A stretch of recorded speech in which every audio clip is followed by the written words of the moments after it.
Baik, Assalamualaikum warahmatullahi wabarakatuh. Pada hari ini saya akan menjelaskan mengenai metode Rula dan Reba yang digunakan untuk menganalisis postur dari seorang pengerja yang melakukan aktivitas pengangkatan.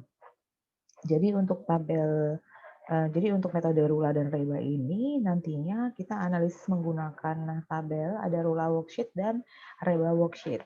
Masing-masing sudah ada skornya sendiri. Jadi kita tinggal mencocokkan antara postur pekerja dengan postur pekerja dengan postur yang sudah ada di dalam tabel. Saya mencoba untuk share screen dulu ya.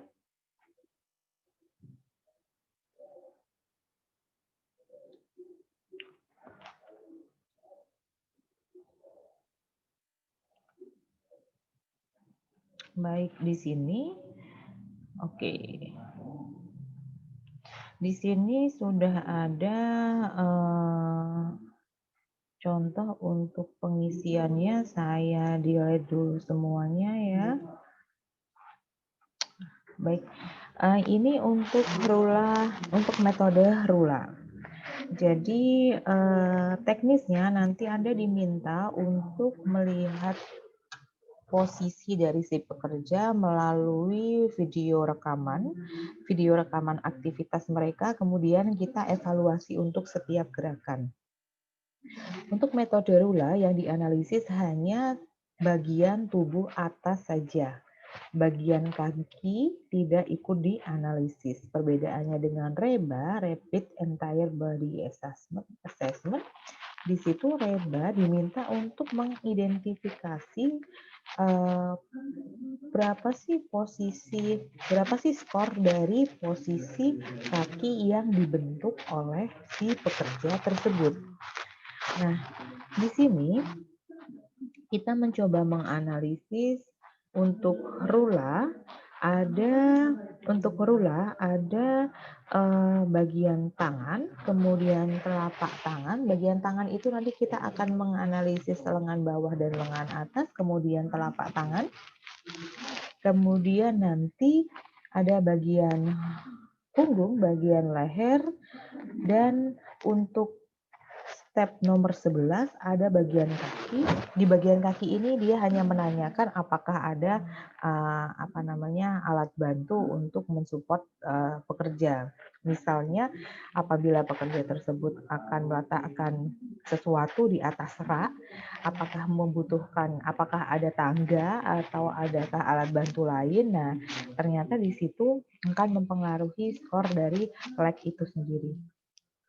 Kita mulai, saya ambil contoh aja ya. Di sini kita akan di video yang sudah saya kirimkan melalui WhatsApp. Di situ ada seorang pekerja yang melakukan aktivitas mengangkat galon. Ada 5 galon yang diangkat di tubuhnya, yang kanan 1, yang kiri 2, yang kanan 1, kiri 1, kemudian yang ada di tangan 1 ditaruh di tangan kanan 1, tangan kiri 1, masih ada 1 lagi yang dia taruh. Jadi ada sekitar 5 galon yang dia taruh di tubuhnya. Nah, dari situ kita coba untuk menganalisis, ya kan. Nah, di sini ada beberapa posisi tubuh yang menggambarkan postur dari pekerja tersebut. Kalau dari pekerja tersebut kita identifikasi dia mengangkat galon, kemudian meletakkannya di bagian bahu, artinya ada sudut yang dia bentuk melebihi 90 derajat, sehingga memiliki skor 4. Dari skor 4 ini kita identifikasi kembali apakah bahunya terangkat ataukah bagian lengan bawahnya itu menjauhi tubuhnya, abducted. Kemudian ataukah menggunakan alat bantu. Nah, di sini shoulder is raised, berarti skor 4 ditambahkan 1, sehingga untuk upper arm score itu memiliki skor 5. kita kasih tanda di tabel A untuk upper score arm itu 5. Nah, di lower arm position di sini sudut yang dibentuk untuk si pekerja yang melakukan aktivitas mengangkat galon. Di sini sudut yang dibentuk ada di skor 2. Nah, skor 2 ini kita tambahkan 1 apabila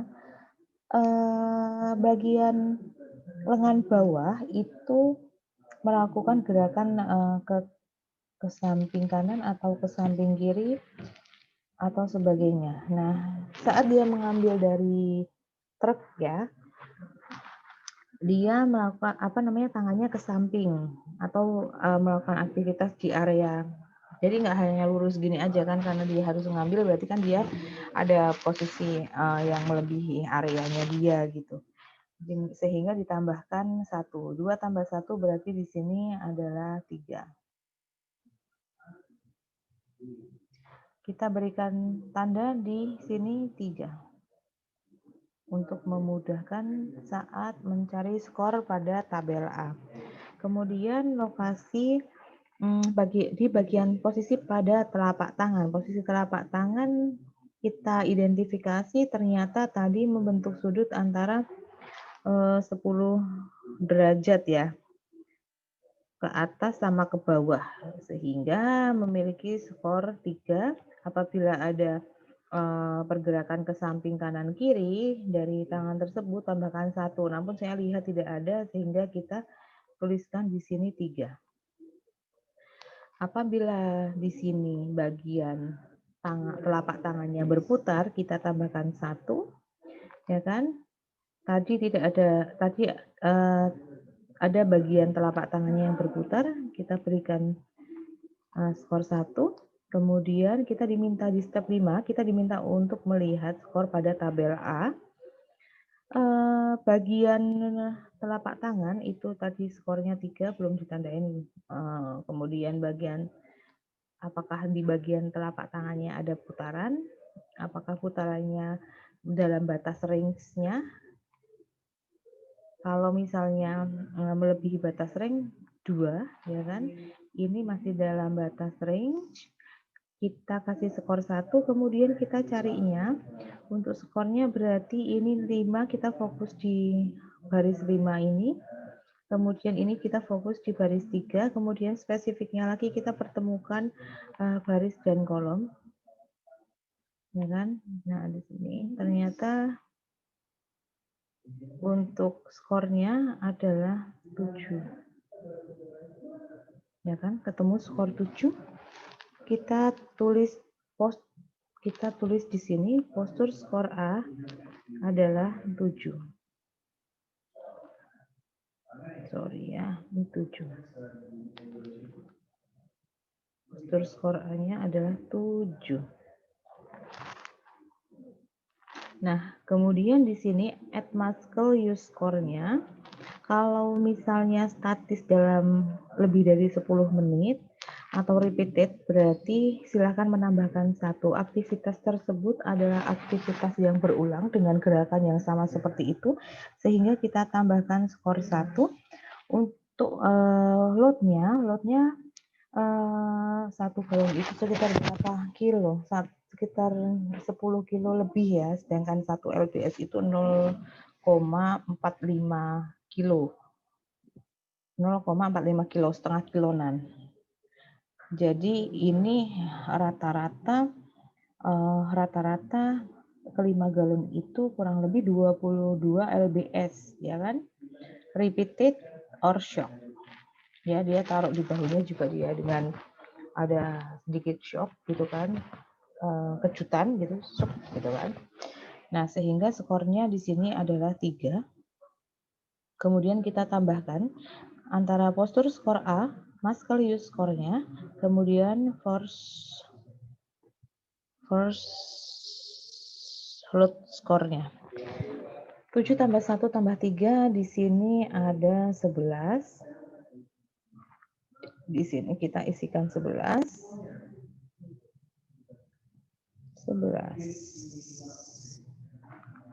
Oke, kemudian kita ke bagian posisi dari leher. Di posisi lehernya tadi si pekerja membentuk sudut lebih dari 20 derajat sehingga skornya 3. Ada twist atau side bending, kita tambahkan 1, jadi 3 tambah 1 jadinya skornya di sini adalah 4. Kemudian untuk loket trunk position-nya itu antara di bagian tulang belakangnya, bagian punggungnya sudut yang dibentuk 20 sampai 40 derajat sehingga ada twist ya kan saat dia mengambil galon gitu kan, ada twist kita tambahkan 1, kalau nggak ada kita nggak usah menambahkan. Kita lihat tadi apakah ada twist, ada gitu saat mengambil barang atau galon. Tadi 3 tambah 1 berarti di sini skornya 4. 4 juga. Nah, untuk bagian kakinya tidak ada alat bantu sehingga kita isikan 2. Nah, sekarang kita diminta untuk mencari nilai di tabel B. Untuk neck posture skornya 4, kemudian leg skornya trunk positionnya itu skornya 4 juga. Kita fokus ke sini. Fokus ke sini juga. Kemudian leg-nya skornya 2.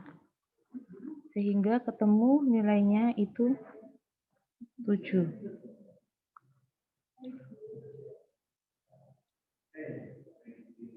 Kan 7 kita taruh di sini. Skornya 7. Untuk muscle use score-nya ini sama dengan step 6 tadi. Di sini statis repeated ya kan? Sehingga kita taruh di sini 1. Kemudian force load-nya di sini lebih dari 22 lbs, skornya 3. 3 berarti 7 tambah 1 tambah 3 11 juga. 11 sehingga saya ganti ya di sini 11. Nah, sekarang kita diminta untuk melihat ke tabel C dengan mempertemukan antara skor dari neck, trunk, dan leg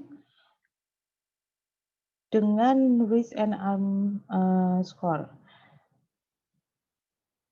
11 di sini nilai maksimalnya 7, berarti kita ambil nilai maksimal 7, di sini nilai maksimal 8, sehingga kita ambil 8, nilai maksimum dari tabel C adalah 7, kita tuliskan saja di sini 7. Sehingga hasil akhir dari skor ini, final score-nya, ternyata investigate and implement change. Jadi, aktivitas tersebut beresiko sehingga membutuhkan adanya perbaikan metode kerja. Mungkin dia harusnya ngangkatnya galon cuma 1, bisa juga dengan alat bantu, troli misalnya, bukan dilakukan secara manual gitu kan, karena jika aktivitas tersebut dilakukan secara terus-menerus, nanti jangka panjangnya kemungkinan yang akan terjadi adalah cedera, salah satunya low back pain mungkin yang bisa diderita oleh si pekerja. Seperti itu untuk metode rula. Nah, sekarang silahkan untuk pelatihan metode rebanya dengan video yang sama. Nanti di di tabel rebanya nanti diminta untuk menganalisis bagian kaki ya. Terima kasih. Wassalamualaikum warahmatullahi wabarakatuh.